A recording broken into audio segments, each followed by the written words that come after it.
back to the Five Spot. You're joined here with host Donovan McNabb as well as my man Armando Cigar. We have a lot of fire for you. Very important weekend for the NFL. Let's start with the Philadelphia Eagles playing against the San Francisco 49ers. What a big game here for both teams. Brock Purdy versus Jalen Hurts.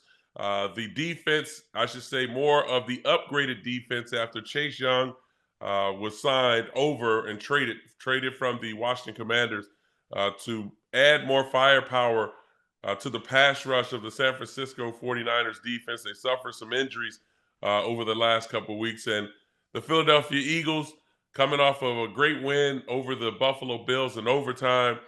Jalen Hurts leading his team to win at the end.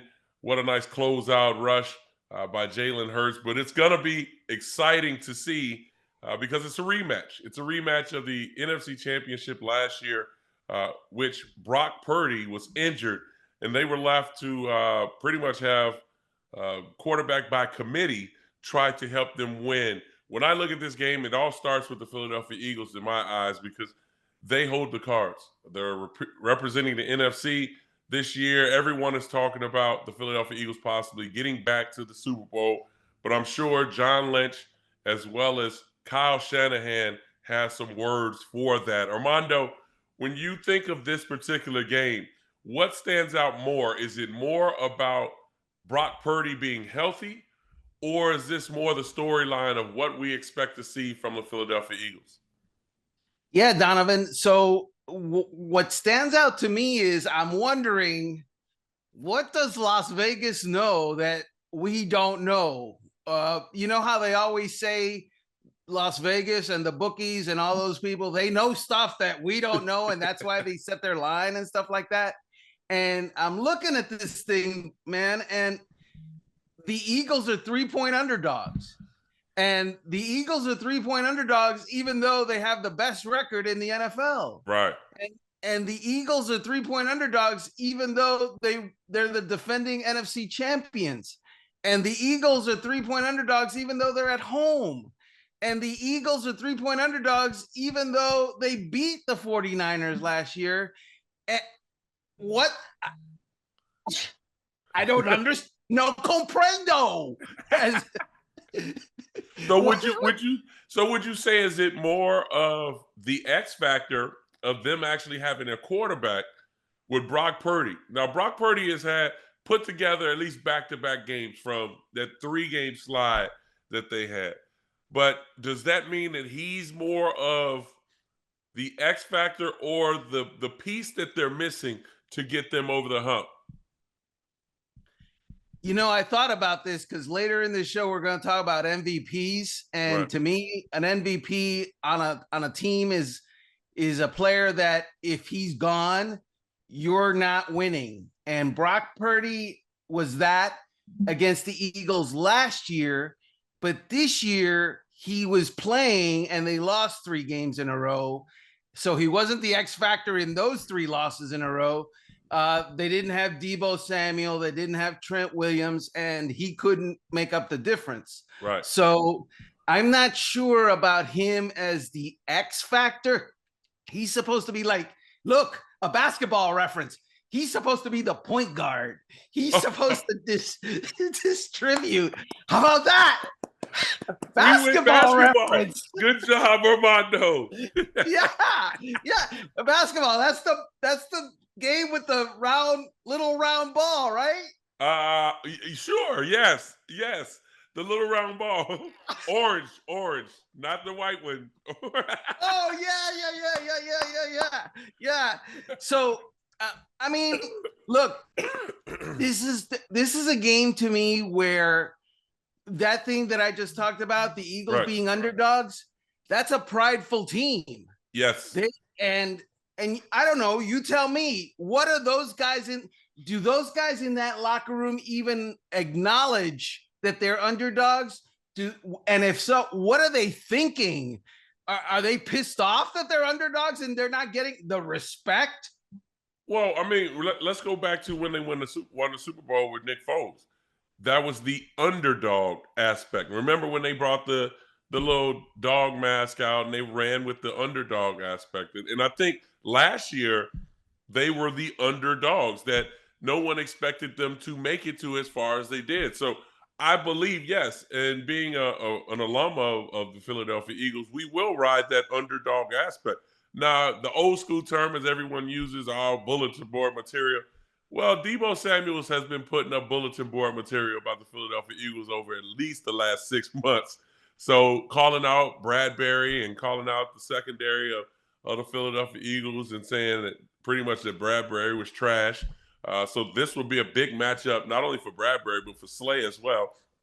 And then you look at it at this particular point in the season compared to like definitely last year, Christian McCaffrey has been running the football very well, and he's been very, very effective in the running game and the passing game. So there's a lot to be said with that, especially the way the Philadelphia Eagles have been constructed and haven't been successful in the middle of the football field with their linebackers and safeties. I know Kyle Shanahan, and he will continue to try to attack that with Kittles as well as McCaffrey and Debo Samuels being in the slot. So this is one in which I think it's important for really the front lines for San Francisco and for Philadelphia to be able to get pressure on the opposing quarterbacks. If they're able to do that, that speeds the game up where now you have, as a quarterback, you have to get the ball out quickly and you're not able to go through your reads as if you were able to have some time in the horseshoe and be able to dissect the defense. So for the civilians, of which I am one, explain to me, Uncle Donovan, please, what it is that you see as a quarterback, a former quarterback in the middle of that defense that is exploitable. Well, and for Philadelphia, their linebacking core hasn't done a great job of covering. And so now, as if you go a 2-on-1 versus their linebacking core in Philadelphia, meaning Kittles and McCaffrey, they have to make a decision. So now that forces the defensive coordinator now to either go single high safety or possibly bring a safety down or another nickel to cover Kittles and maybe double McCaffrey. And so if you decide to do that, now you're trusting your guys on the outside and Slay and Bradbury to cover Debo Samuels and Ayuk. And so that's why I say it's important for the front line, meaning the Riddicks and you know the Cox and Davis and Carter and those guys to be able to push the pocket where Purdy now sees pressure and gets pressure in his lap. Where that forces him either to get outside the pocket or get the ball out quickly. But if you allow Purdy to kind of go through his reads, then now it works in the favor of San Francisco. But then on the opposite side for San Fran, they're missing their safety. You know, they're one of their Pro Bowl safeties who I thought he was on the rise of becoming one of the best young safeties in the game with injury. And so now you have to bring in another safety or corner versus the wide receiving core. I'm going to tell you who may be an X factor in this. Julio Jones. Julio Jones could possibly elevate his game with Devontae Smith. A.J. Brown's going to get his catches. But this is a Julio Jones game where no one expects him to be in that position and be effective in this offense. He could possibly come out of this game with about 5 to 6 catches. And that's interesting. And the one thing that perked my ears up among the many great things that you explained just now is when you said a nickel against George Kittle. Yeah. What nickel in the NFL can cover George Kittle one-on-one successfully for 60 minutes? That's a hard ask, I think. Well, that's a hard ask, and it's one in which I tell you, I'm sure defensive coordinators keep their eyes open at night in case they fall asleep because you got to diagnose somewhere of double teaming him when you think he's the number one read or possibly getting hands on him to force him to reroute his route to throw off the timing of the quarterback. But I think it's one that we'll definitely keep an eye on.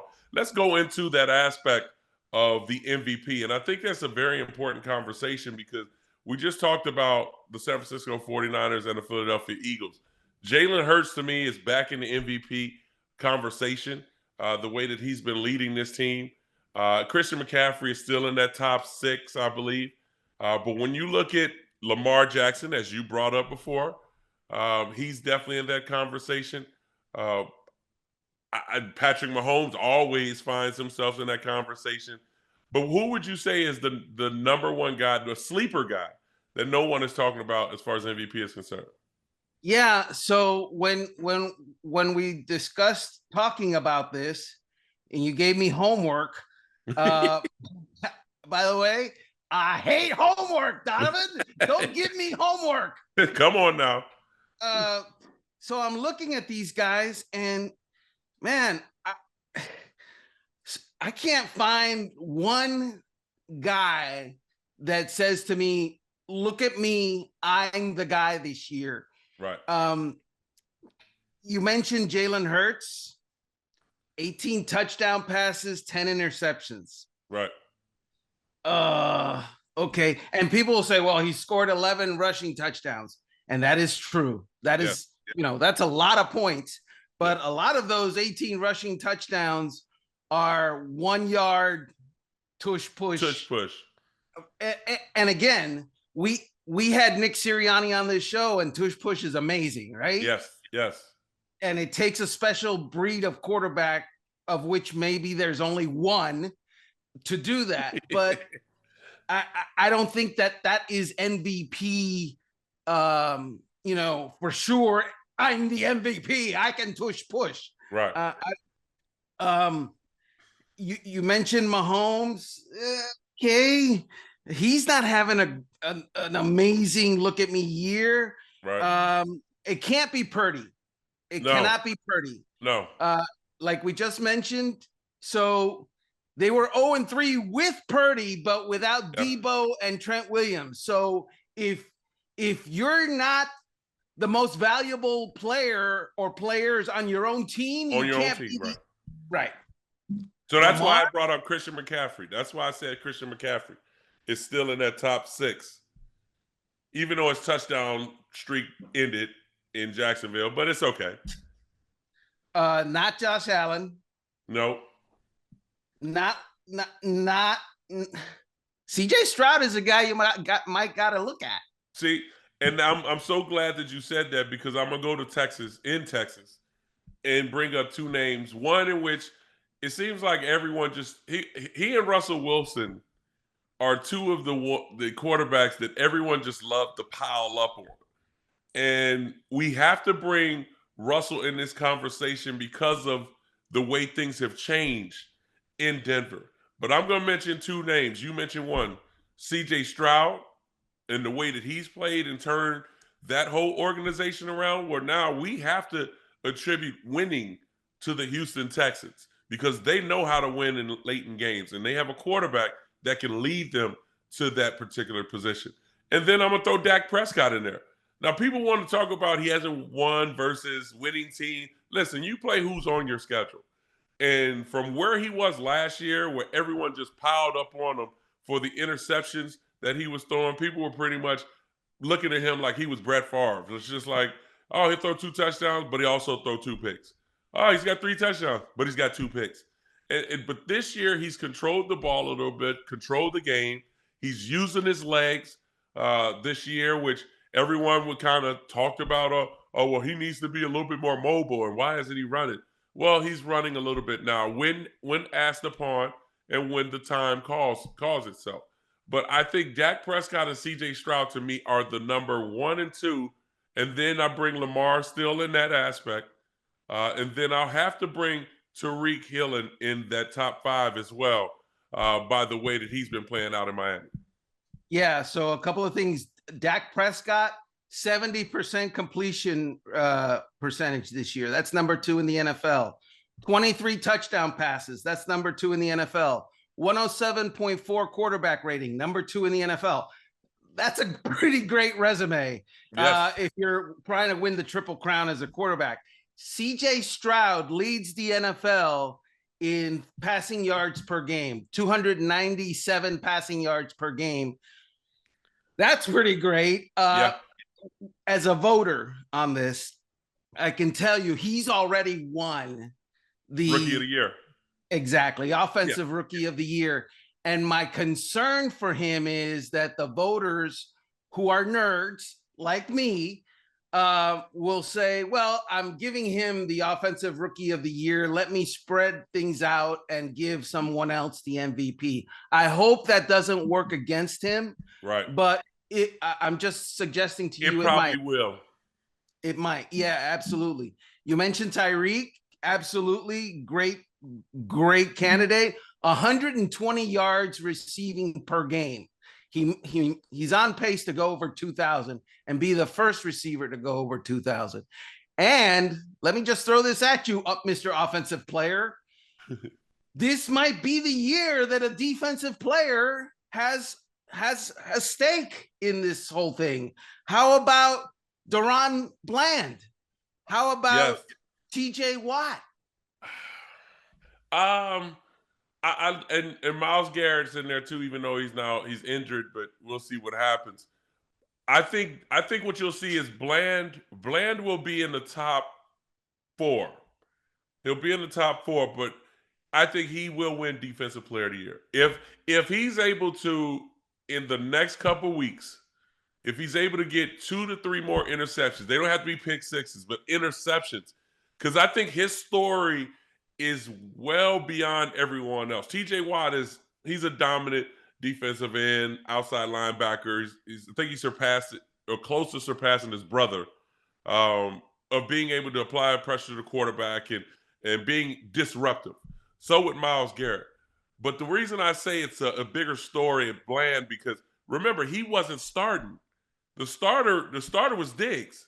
And once Diggs, who's known as a gambler to, be able to get his hands on balls and get interceptions and change the course of a game, now you bring in the so-called backup, and he only just sets the record for pick sixes in the NFL.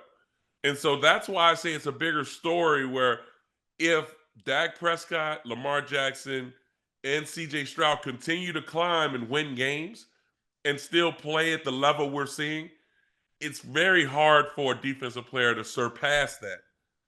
Even when your quarterback is in the top 2 in the MVP race, they're always going to take the quarterback over the corner, unless you're Deion Sanders or somebody, right. So that's just the way it goes. By the way, Deron Bland leads the NFL in interceptions, and he wasn't the starter at the beginning of the year, as you pointed out. And he has set the NFL record for pick sixes this year with 5, which is, he's got more touchdowns than a lot of offensive players in the NFL, which is crazy. That's the way this game is. This game has been here, where we can say some weeks has been a defensive week, and then some have been an explosive offensive week. We haven't said that a lot. And one thing we haven't said this year, special teams. The special teams has been a reason for games changing. Now, of course, Tucker, being one of the best field goal kickers, missed his field goal kick last weekend. First time we expected that. That was one in which, like, is there a flag on the play? Like, what just happened? But he's human. So let's stay in the AFC, since we're talking about Tucker. How about the Indianapolis Colts? And I think they're sort of under the radar aspect, because Richardson has went down. He's out for the year. Their star rookie. Jonathan Taylor went through a whole dispute with Jim Irsay in the beginning of the season about contract. He's come back and played well. Now he's hurt. Had a thick thumb surgery just this week. Gardner Minshew has been the starting quarterback, which nobody expected Gardner Minshew to really get them to the level that they are. Pittman has elevated his game on the offensive side, being one of their number 1 receivers.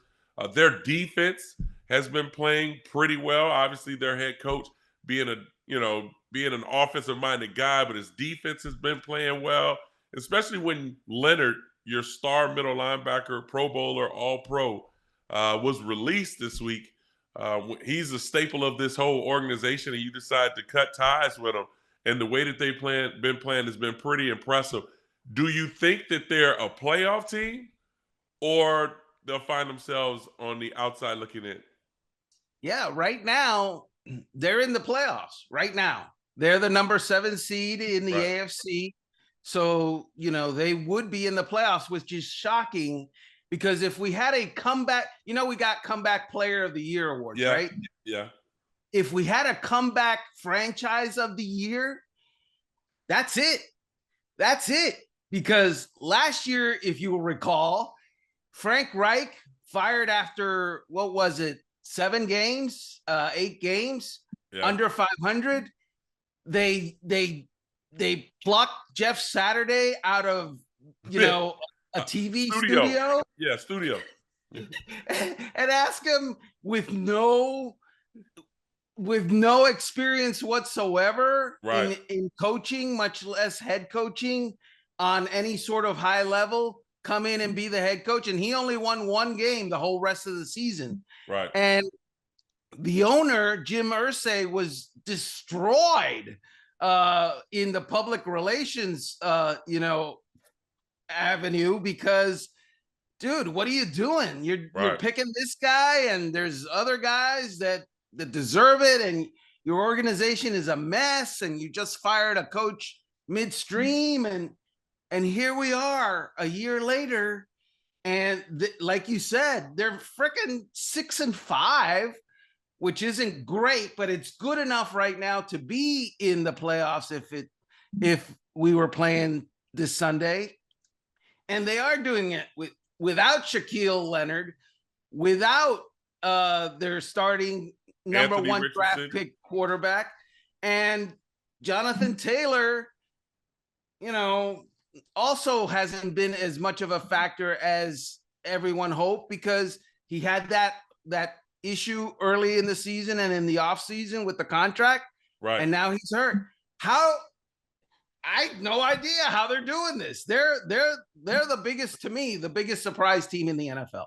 Well, the thing that I take a look at, and they're on a 3-game winning streak. They're playing very well on the road. Now at home, they're not playing well. They're 2-4 at home, but they're 4-1 on the road. And a lot of times, like for the viewers who haven't been playing this game before, or they're maybe PlayStation, kind of guys that just sit in front of the TV with remotes. When you're able to be successful on the road, but you at least have to represent your home territory. And that's the thing that I worry about Indianapolis. And the thing that when you look at their record, you say, well, they're 2-4 at home. Yeah, but they started out slow. So that's why the record is what it is. But the fact that they're 4-1 on the road tells me that they can go on the road and are confident enough to be able to run their offense and also be strong on defense, because that's what's going to happen if they get in. They're going to have to be on the road, that they're going to be competitive. And so I think when you look into the AFC South, we just talked about C.J. Stroud. The Texans are, which I didn't expect it at the beginning of the season to even mention this, the Texans are the team that they're going to have to knock off. And I think they really fare well versus the Texans. And so Tennessee has been struggling. When I look at just overall of this whole conference, I mean, the Jaguars still are up here at the top, but they haven't been what we've seen in the beginning. Trevor Lawrence hasn't been that staple of the organization that's lead this team. Ridley hasn't elevated, been consistent enough in the passing game. ETN has been up here for a while in the beginning of the season. Now he's starting to falter a little bit. So I think this is a kind of a conference that's going to be tight to the end. But let me ask you this. You mentioned they're 6-5. Which team would you see as more of a comeback team of the year by the way things happened last year? Is it more the Broncos or is it the Colts? Wow, you bring up a great point, because the Broncos were hot trash last year. Right? You talk about Frank Wright. What about Nathaniel Hackett? Yeah. Wow. Stop it. You're making me think. Don't do that. Yeah, so that's a great point. And if we're going to judge those two teams, which of those two teams do I trust more going forward? Because obviously we're talking about now, but you got to finish the thing to be the thing. Right. And I would trust the Broncos more simply because, look, I watched Gardner Minshew play a lot of games for the Jacksonville Jaguars.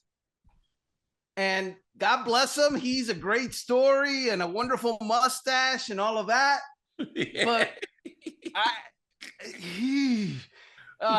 he will have 3 passes per game that an elite quarterback would make 2 of them. Yeah. And he makes none of them. And it drives me crazy. And I don't know if playing in the AFC South in a dome will help him do that. Playing in a dome in Houston, will help him do that. But I trust Russell Wilson more. Simple as that. I understand that. And remember, Gardner Minshew kind of made his name in Jacksonville before, Trevor Lawrence got there. And he's somewhat of a gunslinger because I remember the run that he had in Jacksonville when Jacksonville wasn't a very good football team, but yet still he made some explosive plays. He went to Philadelphia, and I think he controlled a little bit more of pulling back sometimes on just kind of throwing it in the window and being able to protect the football a little bit. So that's why, the head coach over at Indianapolis brought him along from Philadelphia, because he knows the offense. He can kind of tutor and mentor to Anthony Richardson. It's unfortunate that he's out for the year, but I think that's what his role was, and now he's called to duty. And, hey, big kudos to Gardner Minshew of what he's done so far. Big kudos to Russell Wilson as well for changing things around in his game now, being an older quarterback and not trying to be the young Russell of running around, getting outside the pocket and doing all that, taking your check downs, hitting your underneath routes, and keeping the chains moving. But let's stay on the more explosive things like we were just talking about there. I mean, because the way the game is going now, we mentioned his name in the MVP race. And I think the X factor for the Miami Dolphins, Tyreek Hill, we're talking Tyreek Hill now. The X factor of the Miami Dolphins is the one that no one really brings up. And it's funny because of the transition of what we're talking about when we talked about underrated quarterbacks who were overlooked. We talked about Russell shorter, a guy that, at first when he came out, people were, I don't know about his height. MVP type of career in Seattle. He gets to Denver, everyone piles up on him. Now he's playing well. Tua Tagovailoa, to me, when I think of Tua, everybody wants to bring his height. Tua might be the most accurate quarterback in the NFL. And I go back to a statement that Tyreek Hill made when he went over to Miami, where he said, he's the most accurate quarterback I've ever played with. When everyone's like, oh my God, you played with Patrick Mahomes. How can you say that? You're playing with Tua. Tyreek Hill might get 2,200 yards this year if Tua's healthy. Do you see it that way? Well, I mean, you mentioned it. He is the X factor, right? I mean, that guy is just, he scars the eyes of any defense and any defensive coordinator. We haven't mentioned him a lot. He gets mentioned a lot in defensive meeting rooms throughout the week of opponents. So let's say that. I love him on the field, and I think he's brilliant off the field. And this is why I say that. So you mentioned the fact that he said that Tua was the most accurate quarterback he's played with. And parts of that is true. Yeah. When the back foot hits and the ball is out, there is nobody on time more accurate. Right? Now, when he has to go off script and then things change a little bit. Then I'd rather have Patrick Mahomes. He just said, and he meaning Tyreek Hill, he just said that the Miami Dolphins today are a better team than the Kansas City Chiefs team that won the Super Bowl that he played on. Oh, wow. So really? That's quite a statement, Tyreek. Shot And fired. you tell me, man, what do you think about that? Well, when I look at that team that Tyreek played on, well, we have to go with obviously now Tyreek was running routes, but then he would kind of do what Travis Kelsey's doing now. He would read where the defender is and stop. Like there was a read and reaction there, and he and Patrick were on the same page. You're not doing that in Miami. You're running the actual route, and so you get away with a lot of different things because of your ability and your timing and your relationship you have with your quarterback. Now, they were dynamic in Kansas City. Don't get me wrong. They were dynamic. Their defense was the issue, not their offense. Their offense was explosive. I think they averaged like 30 something points a game. Travis Kelsey had about 80 some catches. Tariq had like 80 some catches. So it wasn't so much of just Tariq. Tariq was the main piece because of his explosiveness. But Travis Kelsey was the true X factor in that passing game. And that's where you're seeing him still doing what he's doing now. In Miami, he's the figurehead in the passing game, but also we can't take Waddle out. Waddle is so important because teams just can't go double team Tariq and forget about Waddle. Waddle has been important in the Miami offense, and to say that they're better than Kansas City, I would say the defense has kind of canceled themselves out right now, and having Jalen Ramsey back helps the Miami Dolphins defense because you have pretty much a shutdown corner. Xavier Howard, I don't know if he's fully healthy yet, but they can be better than what Kansas City. So I would say, I wouldn't say yes, but I wouldn't say no in that aspect. So my thinking is that's a great breakdown football wise. My thinking goes more to the just the off the field mental thing. Tyreek is sly like a fox, man. Oh yeah, he's not slick. He knows what he's doing. Absolutely. When he says that, I think that like when he said about Tua, yes, that planted a seed, yes, in everybody's mind, including Tua's, that yep. Hey, this future Pro Bowl, All Pro, Hall of Fame guy, believes in me. Yes, I think he's doing the same thing right now with the entire ball club. In that they're 8-3, they still haven't beaten a team over 500 when they played, and he is planting the seed that, boys, we are better than a Super Bowl championship team that I have played on and I know intimately. And when he says that, that carries weight in that locker room, and it lifts I believe the confidence of that locker room. Right. And I believe it lifts okay, yeah, if he says it, it must be true thing. He is speaking this thing into existence, and it serves a purpose. It's not just bluster, I don't think.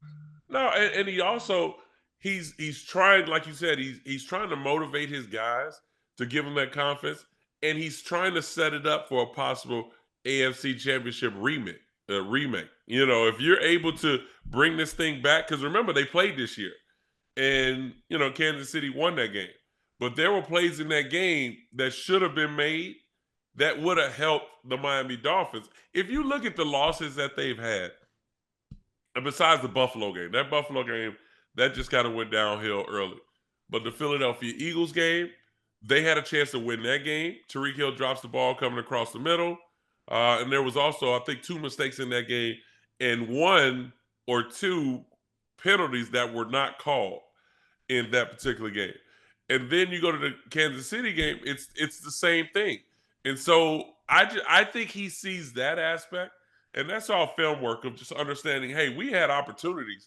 We just didn't take advantage of it. And with giving it our next opportunity, we're looking forward to, and we're a much better football team to go ahead and handle that. And I think he sees that. And so he's setting it up for a rematch, which I would love to see that.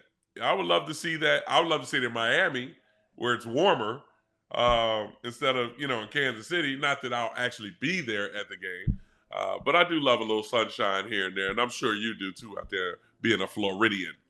Absolutely. You like read you put your hand in my ear, took the thought out of my brain, and articulated it. If Kansas City and the Dolphins play in the AFC Championship game, please play in Miami. I mean, are you serious now? I was in Kansas City for the AFC Championship last year. God bless barbecue, but please play in Miami. Well, I'm sure that barbecue was very good. Jack Stacks, I'll give a shout out to Jack Stacks because I had a few appointments over there.